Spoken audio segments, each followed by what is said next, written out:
Esse fundo distribui 9 centavos por cota todo mês há 18 meses seguidos.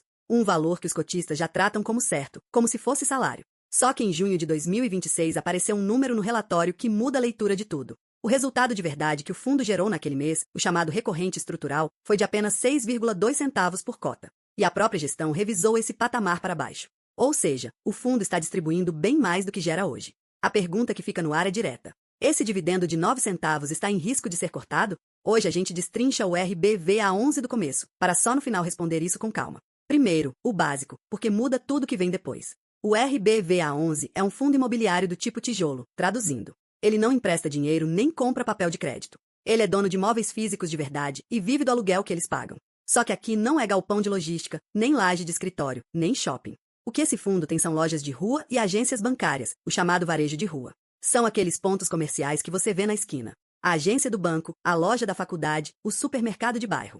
Todo mês esses inquilinos pagam aluguel. O fundo tira as despesas e distribui o que sobra para o cotista, isento de imposto de renda para a pessoa física. Você compra uma cota na bolsa e vira sócio de uma carteira inteira de pontos comerciais espalhados pelo Brasil.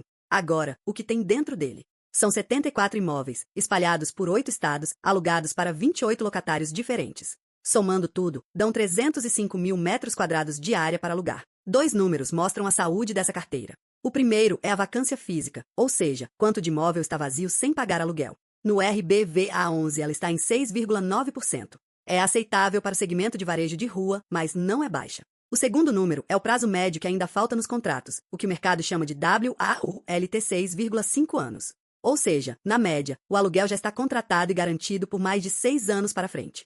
Isso dá uma boa previsibilidade para quem vive da renda mensal desse fundo. Mas tem um ponto que exige atenção logo de cara. A concentração da receita. Esse fundo depende muito de poucos inquilinos. O maior deles é a Cogna, do setor de educação, que sozinha responde por 25,6% de tudo que entra. Depois vem a Caixa Econômica Federal, com 18,3%. Em seguida, o Assaí, do varejo alimentar, com 10,1%.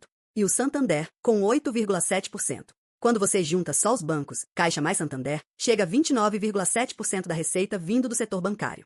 Guarde esse dado, porque banco é um inquilino que hoje está fechando agência pelo Brasil inteiro. Ainda tem o GPA dos supermercados, com 7,8%, e esse aqui está numa situação delicada que a gente vai detalhar mais para frente. Agora o preço. Cada cota do RBVA11 tem um valor patrimonial de aproximadamente R$ 10,70.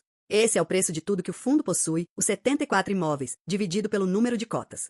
Mas esse valor fica dentro do fundo, no papel. Na bolsa, hoje, essa mesma cota está sendo negociada a R$ 8,99. A diferença é grande. O mercado está pagando bem menos do que o fundo diz que vale no papel. Essa relação entre o preço e o patrimônio, que o mercado chama de P sobre VP, está em 0,84. Na prática, é um desconto de 16% sobre o patrimônio. E sobre o preço de hoje, com o dividendo atual, o rendimento anual chega a 11,2% ao ano, isento de imposto de renda. Para uma pessoa física, isso equivale a uma renda fixa que pagaria perto de 12,8%. Bru, é um número que chama a atenção de quem investe pensando em renda. Mas fundo bom não é só imóvel bom, depende de quem administra. Quem cuida do RBVA11 é a Rio Bravo Investimentos, uma gestora independente que existe desde 1999 e assumiu esse fundo em 2018. O histórico da gestão aqui é um ponto forte de verdade. Desde 2019, a Rio Bravo já vendeu 32 imóveis desse portfólio. No total, foram 310 milhões de reais em vendas, gerando 104 milhões de reais de lucro acumulado para o fundo. Ou seja, não é uma gestão parada.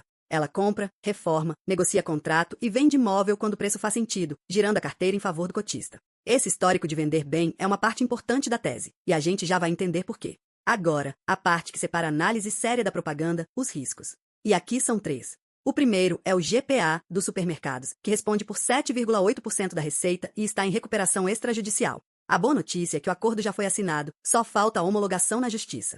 O segundo risco é estrutural, os bancos. Caixa e Santander somam 29,7% da receita, e o setor bancário inteiro está num ciclo de fechar agência física para migrar para o digital.